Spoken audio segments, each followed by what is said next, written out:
welcome to this very special edition of the Pace Report, recording live at Tompkins Square Park for this year's 2024 Charlie Parker Jazz Festival. As you guys know, here on the Pace Report, I travel here and abroad to discover and present to you musicians that are moving Black American music forward. And one of the headlining acts of this year's 2024 Charlie Parker Jazz Festival is a saxophonist who hails from Chicago by the name of Isaiah Collier. Now, Isaiah Collier and his group, The Chosen Few, are paying homage but also bringing forth soul jazz as well as spiritual jazz moving forward. And he's paying respect to the great elders ranging from the great Pharoah Sanders to Sun Ra, as well as some of his contemporaries in the Association for the Advancement of Creative Musicians, which he was a part of when he was a kid growing up in Chicago. Tonight, here on the Pace Report, you're going to see highlights of Isaiah Collier and his group, The Chosen Few, performing at Marcus Garvey Park in Harlem, performing music from their new record, The Almighty, which is his fourth album, and it's now available on iTunes, Amazon.com, and also his website. They have it on vinyl as well as CD. Tonight here on the Pace Report, I had a chance to sit down and break bread with Isaiah. When we talk about this record, we talk about some of his elders who he respects, and we talk about the rich tradition of saxophonists that come from Chicago. We also sit down and talk about his philosophy on how he views music and composing as well. So sit back, relax, and enjoy highlights of Mr. Isaiah Collier and The Chosen Few performing live at this year's 2024 Charlie Parker Jazz Festival, live at Mount Morris Park in Harlem, here on the Pace Report, here in New York City.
I was gonna ask you this, man, from jump. The Almighty is a continuation. Yeah. Your music is very spiritual and it's very intact with the ancestors. And I want to ask you, from your perspective musically, has jazz music or soul jazz or spiritual jazz or avant-garde, has it recharged the Black American music experience, or do you think that it's kind of comatose right now where we are globally?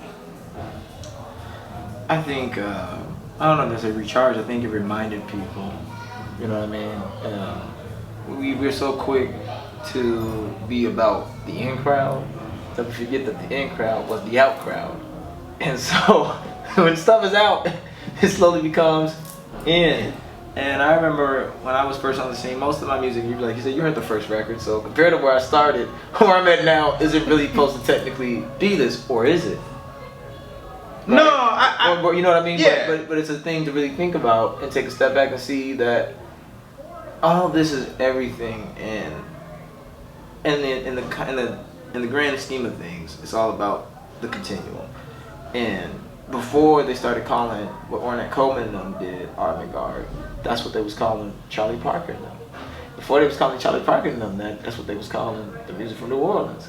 Before they was calling the people in New Orleans, that's what they was calling the slave song, the work songs. Right. So it's always out, because if it's not in relationship to you, it's out of your connection. Hip hop. You know what I mean? Hip hop evolved. Hip hop was out. Yeah, it was out. It was out. Yeah. You know, wait, you're gonna do, yes, there's poetry, but you're gonna take it a step further and you're just gonna loop a part?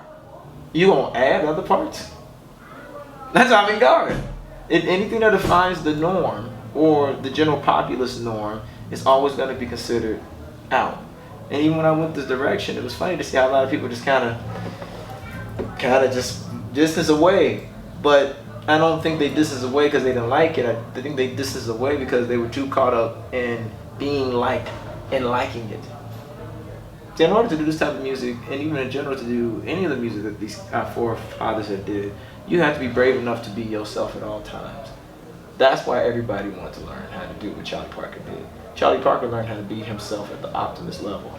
Same thing goes for the Thelonious Monk, same thing goes for Dizzy Gillespie, same thing goes for Miles Davis, same thing goes for Cannonball Adderley, John Hicks, you can name it. They all were themselves. And that's what people need to get back to, is really being an individual, not just, oh, I'm gonna just try to sound like, at the end of the day, I could never be a John Coltrane because I wasn't born in 1926.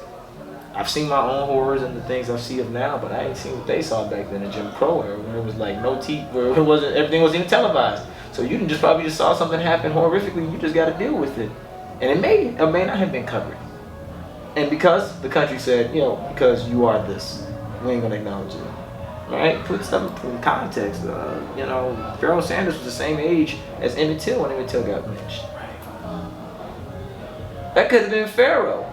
Right. And the world will never know anything. Right. And then how about the amount of people we don't know that happened till we lost musicians like that? We didn't even get a chance to have that added to the continuum of the music in its full totality because of it. But if anything else, I believe this music, like I said, our point is to the whole entire concept of this music was to reflect the times.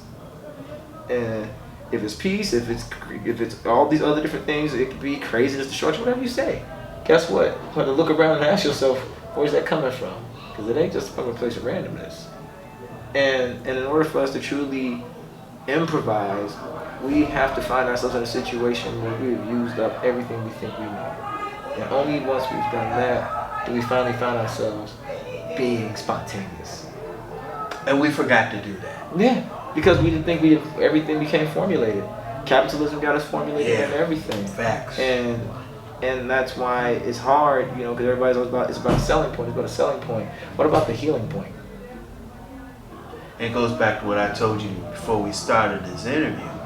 Music has lost consciousness, man. Yeah. I mean, hip hop used to be very conscious, from NWA to De La Soul to NWA to Too Short. Even though there was a vernacular of the streets, there was some dirty stuff mixed in with the conscious stuff, and they wanted people to realize. People were more into the message. There you go. not the visual, and that's the difference between our generation. We're more visual generation. That's sad. That we're lacking surface. Well, you know, I mean, and I feel like that's another reason why we have to go back to doing things this way. Some people say, well, you know, people like, well, man, this is pretty long. This is pretty long. And I ask somebody, do you read a book by your favorite author and ever complain about how many chapters in it? And that's what it is. The attention span is just gone. And so we have to train ourselves. Yes, you got to get back to learning how to process a lot more information, because at the end of the day, that's what it means to be living. What do you think the birds in nature are doing? You think they just got a simple fly pattern? They have to already consider where they can fly to not be somebody else's food. So, you know, it's just like you got to be real present with it, and just, you know, aware that these are all the different things that is happening. As above, so below. The same thing that applies when we're in it also applies when we're not in it.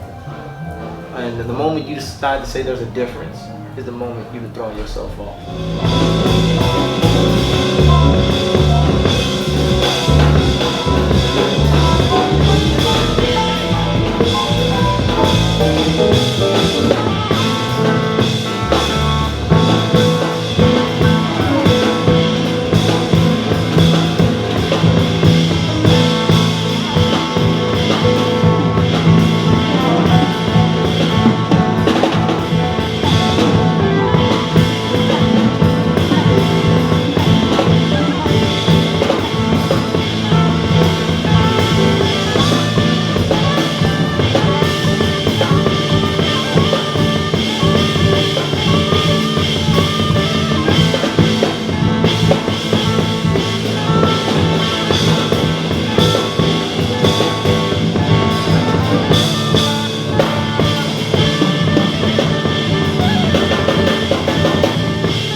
This new album is heavy because one, you do a tribute to one of your heroes, the great Pharoah Sanders. You know, right now he's probably smiling. And I think the Almighty is not growth. It's just your experiment with where you are right now. I think that when people record records, it's really a novel with a chapter inside, and each chapter is different. You want to elaborate on the Almighty? Yeah, man. The Almighty, it's got a few different inspirations, and and all of it, I mean, I started working on this piece about over a year ago. I remember I had a visit to New York. I was working with the pianist Michelle Roseman, and in between the time of that, I went to go see a set at Smalls, and I caught the cat Willie Rodriguez playing one night. He had Dave Liebman with him and stuff, and he was playing this figure, man. This feel was like, it was very reminiscent of like Elvin, and I love the way that they had like this ostinato that was like kind of a redundant thing, and it was like, okay, word. And I heard a spark of something. You know, it's funny when you can hear somebody saying something and you don't know if they realize that they're even going to a place that connects to somewhere else because they're just so in what they're about, but you're seeing how it can connect somewhere else. And that's the beautiful thing, right? Same thing, when a cat can hear a song like Confirmation, you get 26-2. But he made it to fit who he was. And so I heard that, and then also I was into a little bit of the Japanese culture, like manga reading. And so there's this one show called Bleach, and one of the antagonists, his name is Yuhaba, and his ability is called the Almighty. And just hearing that phrase was just like, ooh. I felt like you remember the movie Lion King? Yeah. He was like, say his name again, Mufasa. You know what I'm saying? Right. Tingles. Yeah. But when you hear the song, when I felt it, it just felt omnipresent, omnipotent, and omniscience, all knowing, all seeing, and all powerful. And when you can feel this thing is just hitting you from all sides, it becomes its own locomotive that shows and speaks to the concept of creation. In addition to the chant that's embedded to it now, if you do it live, but doing it in the studio is really about taking people to the land before time, and then watching how it all matriculates out from a microcosm to a macrocosm. And then with the other tracks and stuff, Love was something that I had composed purely with Dee Alexander in mind. I had a chance to work with her, and I remember the first time we worked with her, she had an Abby Lincoln song we did called Lonesome Lover. And the way that Dee sung that song, I was like, oh my God, I will never be able to hear Abby Lincoln in person, but this is the closest I'm gonna ever get to it. She had also spent some time under Abby. So I remember, She's one of my favorite vocalists. you know what I mean? And so as soon as, plus both Chicago. So as soon as the melody came to my mind, I said, I know exactly who this is for. I called her, sent her the track, and then she's like, okay baby, that's nice, but do me a favor. What? Can you transpose it in B flat? It's like, B flat?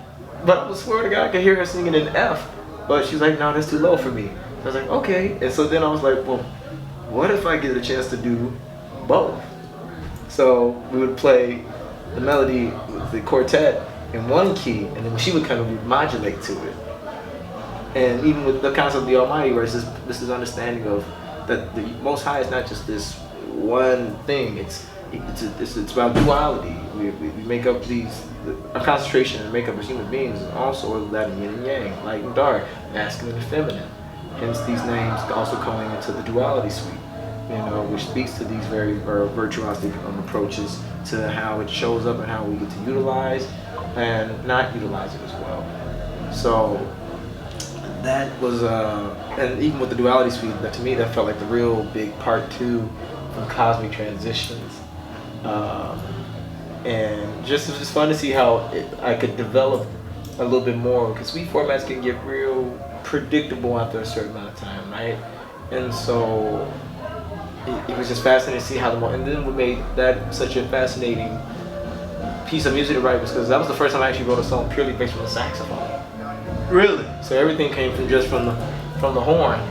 Usually when I'm doing these compositions, I'm usually at piano. And so some of the songs that are more melodic actually come from the piano, and other songs that are more technical come from the nature of the instrument, because I just am aware of how to get around it. So it's just fascinating to see how I can still tell a story with these different mediums and bring them all together.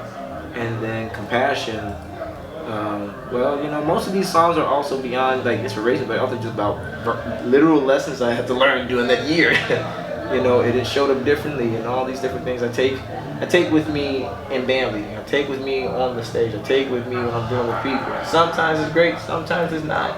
And even with this, I don't want people to get the script confused or anything. That's not by anybody saying they're perfect. Or we the master of being calm under all the strenuous bullshit. No. no. That's not how it works. But the goal is to get to that place where you're able to read it before it gets there and be able to say, that's what that is, and that's what's necessary at this moment. A plumber doesn't come to the toilet with a screwdriver. He comes with the plunger. Right. So being able to have compassion means you also have an understanding of where people are. And sometimes you want them to get things in a certain way that they just aren't going to be able to get. You have to understand that's where they are. And so thus, how do you present another option that allows you to still communicate what you're saying without spite? Because human beings, man, you know? And we're all guilty of it sometimes. Right. You know what I mean? So this ain't just me, everybody else. I've been that problem to somebody else as well. Like, right. Oh my God, I'm giving it to you. Yeah. But it's also being able to be committed to being righteous with it. You know what I mean? And righteous don't mean being right. Righteous really means just being able to know when you're not right and how to get back on the path. Yeah. Facts. So, and then perspective, same thing. When we deal with things in the world, we deal with people and stuff, and most times it has nothing to do with us. And that's the hardest perspective to realize in real time. People take things real hard. You know what I mean? And personal, yeah. You know what I mean? And so they always throw it on you, and you're just like, oh my God, man. And now you're in that thing with them. And now we're all feeling weird because you're not even supposed to be there. Yeah. Because it has nothing to do with it. But that's when compassion comes in. And when that compassion is there, we are able to look at it from a duplicit angle, perspective, in which we will begin to say, peace and love, bro. I did what you had to do. Right. And when it's time for us to come back, we can, not to discard people. That's a hard thing. In today's era, it's easy to block and delete a cat. Yeah. It's not easy to have to deal with the person that makes you uncomfortable. I wish that was something that most people would tell us when we got older. That's the thing. Isaiah, dealing with people, there's this energy that I just won't allow in my apartment or my space. No, that's real. I don't allow. No, not in your personal space, of course, but when we're in the world, that's a different thing. Sometimes you just can't control. Yeah. I didn't used to think there'd be certain people I never thought I'd see again in certain rooms, and then boom, they stand right next to you. Actually, you might have to work with them. And sometimes what that's for you to see if you've moved beyond that. Because some people still want to stay back there. Mm-hmm.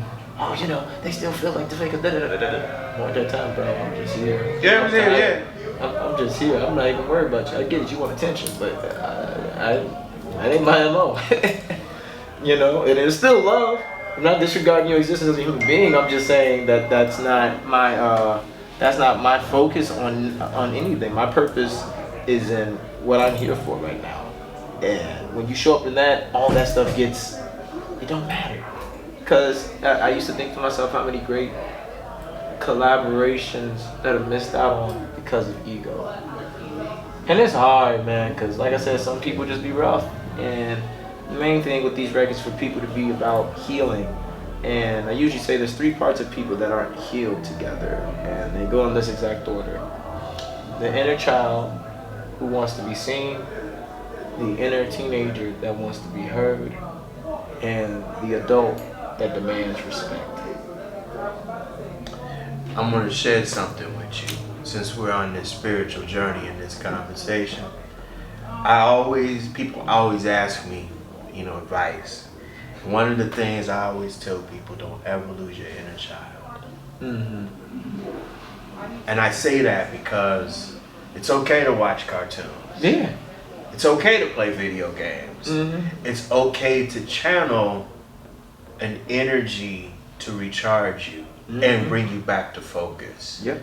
Whether you're hanging out with your old friends or whether you need that space to be a child. And I think that's the reason why people are walking around with damaged souls. Yeah. Because they don't know how to let that inner child come out. Mm-hmm. And it combats some of the evils and the atrocities that are going on right now. Think about what Robert Williams left us with. Yep.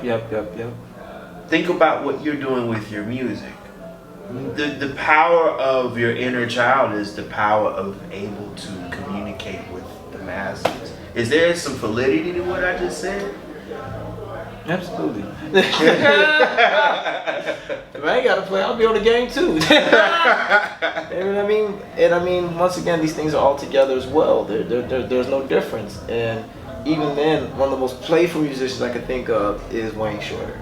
That's a perfect example of that. He never lost that inner kid. Right. He still would be sketching comic books. Yeah. You know what I mean? Whatever it takes to stimulate that. Because at the end of the day, that's all about being in sacred energy. That's the creative force right there. The closest thing you get to life is that little innocence that allows us to be able to say, I wonder. And without wonder, we don't have innovation. And if we don't have innovation, we're just left with limited imitations.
Let's talk about Chicago. And it's something I want to always bring to the light, because I've never really talked about the AACM, the Association for the Advancement of Creative Musicians. With your background, with that, and also being trained at the Jazz Academy, how did the AACM help you articulate your ideas? The AACM helped me put things in perspective. They taught me how to stop being, at least one of my first mentors was Ernest Dawkins, people like Ari Brown, along with people like D. Alexander and Isaiah Spencer and other cats, but it was really just like, man, what are you listening to? Do you really understand what you're listening to and you understand where it comes from? And like I said, that's what I mean by being a dog chasing his own tail. We get so caught up in being told, oh yeah, this is the cat, this is the cat. Everybody's telling us who the cat is. But most people don't even know where the cats came from. And so when you think about it from that way, then you start realizing and start making sense while they tell you to check out the greats that you need to check out. Everybody just gives you all these lists of names, but nobody's able to put in proper perspective why they matter and who they matter to. If there are all these different vernaculars of musicians and everything existing at the same time, I assure you there was a guy just as good as Coleman Hawkins, whether he was from Kansas City or not, that existed. But because of time, place, and opportunity, here the name is etched into the history books. Same thing with Ben Webster and Coleman Hawkins and all these other great cats. So even with that, looking at how culture plays a role into what we have. Most of the people under the Chicago School of all this stuff are what? A bunch of migrants from Mississippi and all over. And you take country rural folk and put them in an urban scenario, what do you get? And that's the byproduct of the sound. Even myself, I'm second generation Chicago. So I'm one generation removed from being right back in Mississippi. Right. And so that southern thing plus the urban thing coagulates into the modern thing. And Chicago was really kind of the last stop, the Great Migration. If you want to take Detroit and maybe it's another city up north.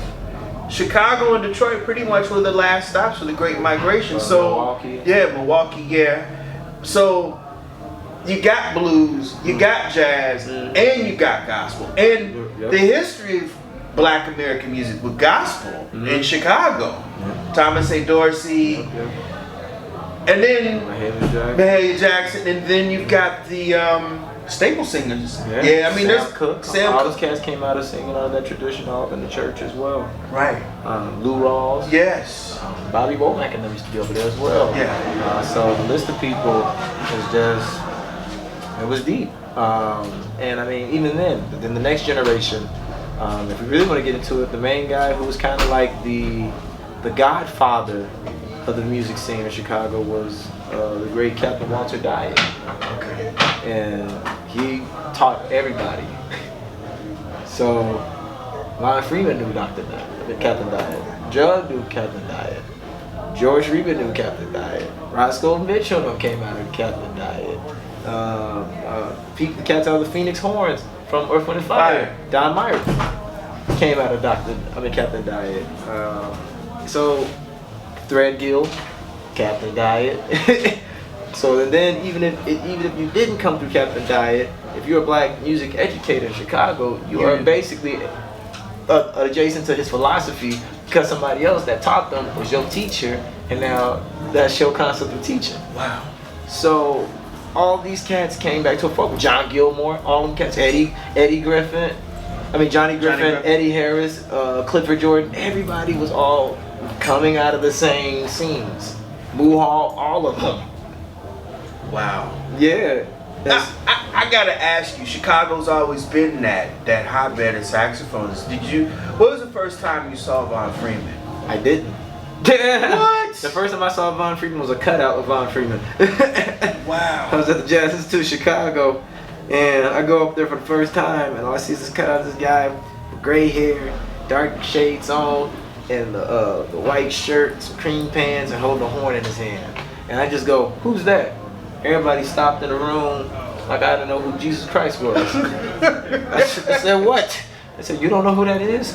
I'm asking, ain't I? It's like, that is Von Freeman. Who? Right. And what was crazy was when I first got on the scene, Von had just passed. Okay. So that was one of the main reasons why I never really had a chance to really put two and two together with who he was, because I never, I didn't get a chance to meet him. But following the year after getting onto the scene, maybe 2 years in, I would meet Levon Earl II or Chico Freedom. And so, and then it started, and then I had a chance to start studying with,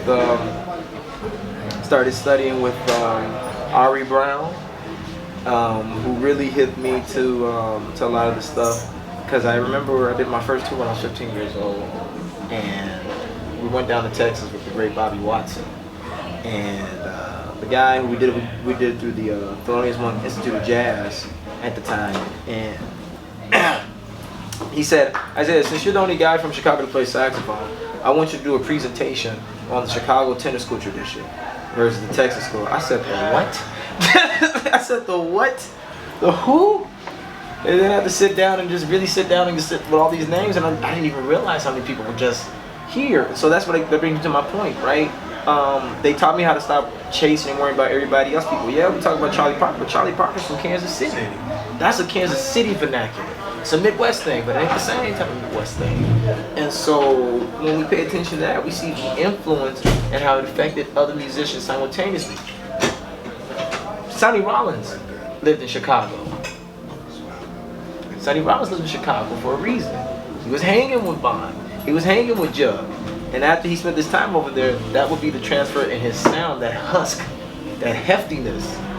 That's what he got from hanging with those cats over there. Right. You know, hearing those cats do the cutting sessions and everything. Right. Same thing with Train. This was some of his first development. Most significant growth has been after he hung with cats from the city. Philadelphia. You know what I mean? Benny Golson. You know what I mean? Yeah. And so when he was doing blowing sessions, he was getting with Johnny Griffin, and Johnny Griffin was noting him for note for note. But Train had more conviction. He said, well, you gonna kick my butt, but I ain't going down without a fight. And Hank Mobley just said, okay. I'll just say what I got to say, my piece, and I'm done. But what did that do for him? That motivated him to get his facility and speed up.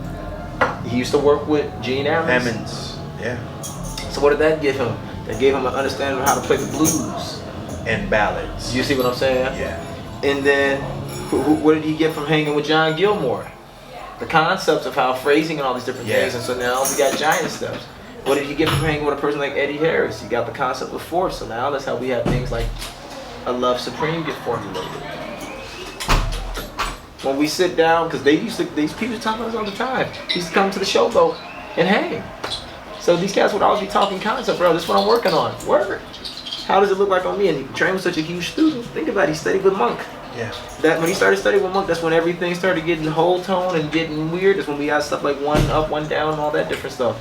Because he managed to compartmentalize the concept that I may not be able to deal with this whole tone thing in its totality because I can only play isolated notes. But what I can do is move them and isolate them into separate changes so that I still make the sounds.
It's been known that the great Jimmy Smith rented a space and he took the Hammond B3 for a couple of months and just shed it. Mm-hmm.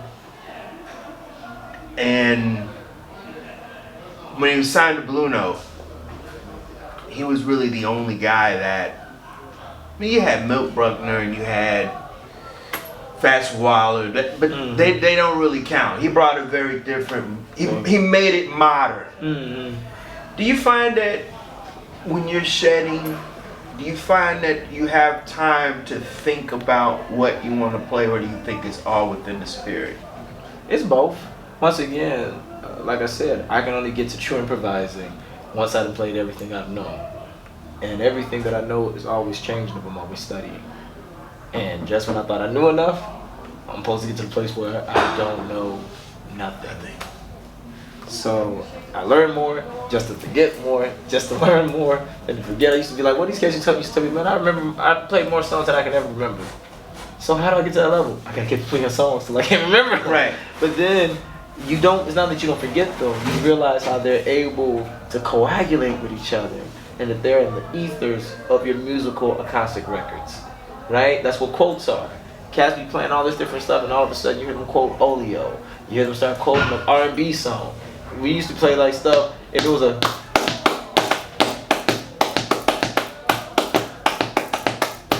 And I used to like to mess with people. I was thinking about Michael Jackson. You know what I'm saying? Yeah. Leave me alone. Yeah. Leave me alone, leave me alone, leave me alone, leave me alone. It's still in the six though. You can be swinging, you can be doing whatever. Right. But it's all connected. You know what I mean? And in the same flip, you can go somewhere else and quote something else. But that's all from everything you've heard. Right? Right. It seems like these people are just playing random stuff, and it's just, no, they're playing everything that they heard. And that's also, and then also for us to really be able to also innovate, we have to get into a place of innovation. And we have to be, and also in a place of isolation, which means we cannot afford to always be listening to what's always playing. Did you hear this record? Did you hear that record? Yes, I heard the record, but also, did you go outside today? Did you hear the sound of the nature? Did you hear the size of the waves? Because before they had records, that's where cats was living. And that's a lot of the big issue with Sonny Rollins in the Williamsburg Bridge. He was getting back in tune. Yeah. You know, nobody couldn't make sense of it because they weren't willing to do the time. But how do you think Bach and Beethoven and all these cats was composing this music? Isolation. That's it. You don't never see no boxer before it's time to see them before they hit the ring, because they're what? Training. Right. You don't see nobody, any type of athlete, because they're conditioning. They're prepping for it. You don't see even soldiers when they're in training because they're preparing for war. Prince was a stickler. Everybody from Jimmy Jam and Terry Lewis down to Wendy and Lisa, everybody that was affiliated with Prince said that his practice, there was 10, 12, 13 hours of practice. And I understand the greatness of these musicians now, because he pushed you. Who's pushing you now? I mean, it's always going to be me versus me. I mean, you want to be like, well, I want to get like this person, get like, I want you to run out of comparisons. What? As much as I love Train, what didn't he do? That's a deep question. As much as you love Pharoah Sanders, what didn't Pharoah do? Most people aren't willing to ask that question because we're too busy leaving it in the what they have done. And why is this question important? Because that's how Bach was distinguished from Haydn, was distinguished from Mozart, was distinguished from Beethoven, was distinguished from Ravel, distinguished from Debussy, distinguished from Charlie Parker, distinguished from Buddy Bolden, distinguished from Scott Joplin. We can go on. That's how we got distinguishment. Think about it, all these cats came out of Charlie Parker, and yet Cannibal Adderley exists. So, then we want to take it further, Grover Washington Jr. You know what I mean? And that's still coming from that. Yeah. Then Michael Brecker. Yeah. You know, then Gary Thomas, then Antoine Roney's, then the Kenny Garretts, then the Casey Benjamin, Yeah. then the Lakeisha Benjamin's right. then the Tomoki Sanders, then the Emmanuel Wilkins, then the Isaiah Colliers, then so forth. But being aware of what it all's come from makes it a little bit easier to now know that it still is there. The train. You dig? The train is there. Always there. We can't forget that. But the problem is we get out of touch with ourselves and we become too saturated in urbanness that we became suburban. Not even urban. Suburban. Yeah. I went home to visit my parents early spring this year, and they live in the suburbs. And there's something about the suburbs I just never could connect with, because I gotta be in the soil. Yeah. Harlem, I live in Harlem. Right. I'm in the soil, I eat the food. Yeah. I listen to what's going on in the barbershop. Right. I see what's going on in the train. You don't get that in the suburbs. No. No. But even if you were to go to the suburbs, you still got to be urban in suburbia. And if not, you're gonna be suburban. If you're not gonna be urban, then at least be rural. Because at least if you're rural, you're more connected than most. People who live out in nature and not by a lot of people ain't worried about nothing. What they're worried about is people. They ain't worried about the bugs. They ain't worried about the animals. Yeah. They worry about you because you're not in tune. So that's why I got to put up a sign that says don't trespass, because obviously something your brain doesn't say. Because you don't know how to sense danger. Right. It sometimes make us disconnect from being able to do things. It disconnects us from being able to know the difference between a canary, a crow, a pigeon, a fox, a hound, the groundhogs, all these different things. That's everything that we just described was going on into that music. How can you hear ham hocks? How can you hear chitlins? Well, you eat them or not. Right. How do you hear and how you know somebody coming from that? Because that's what all that is. Right. Every time somebody goes on stage, they're really just showing you who they are and their story. And if you know, that's why you like, oh yeah, I know where your people from. Yeah. I mean, Isaiah, you know what's really sad? I've been covering music for almost 20 years, but been a fan and a historian of it for a longer period of time. And you'd be surprised at the stuff that's being sent to me. And I'm like, really? You really think this is it? I'm gonna spend some time with, and I'm not knocking it. I'm just saying that, well, I mean, we got black folk know what's real and what's not real. Well, I mean, if that means to knock it, then I mean, it's not about knocking. Like I said, it's about accountability. If these cats who done pushed this art form left it up here, who in the absolute world do we think we are to tell us and tell ourselves that maybe we should bring it down here? No. No. No. My mentors are all, I just saw a 100-year-old cat roll, right? I didn't share the stage with this 99-year-old cat the last year. And to see him turn a century and see him not backing down, to see that he's still getting up and throwing down with everything he's got in his body, heart, mind, and soul. So what excuse do I have? If he's 100, do I have to not be bringing it? Isaiah, I shot George Coleman the beginning of this summer. Yeah. He just released his first record in 25 years. Mm-hmm.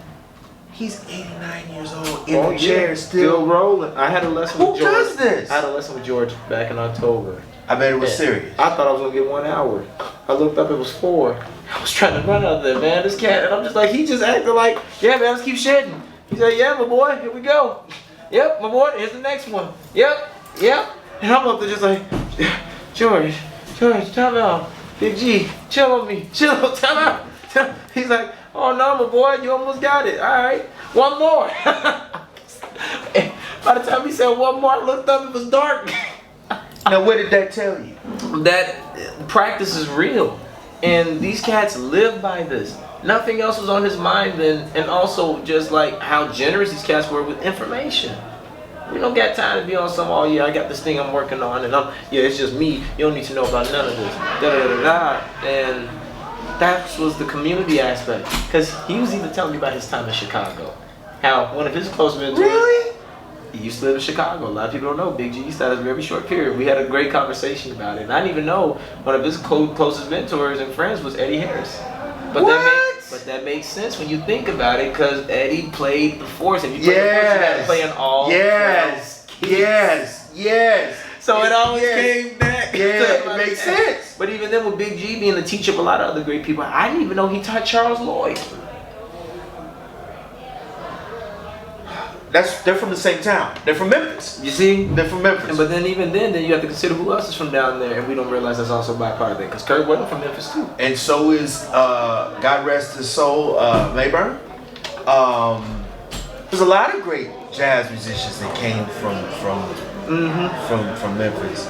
Yes. So it's just how do we find this thread? Because everything is everything, and if you don't know where you from, it's hard to determine where you're going to go. That's it. We don't know where we're going, but know how to make a path. Once you have seen a path made, you know what a path can look like. Now, how do you want your path to look?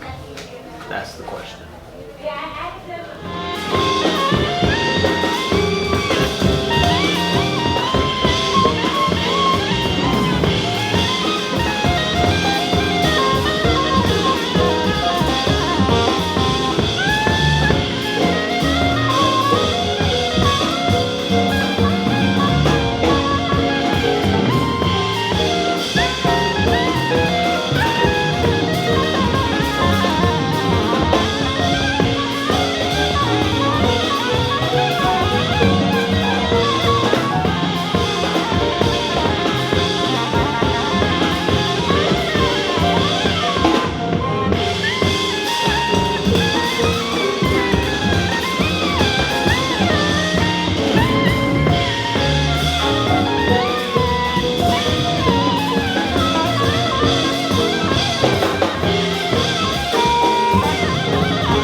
understanding Black American music and the culture, do you feel that hip hop, jazz, gospel, has it lost its way?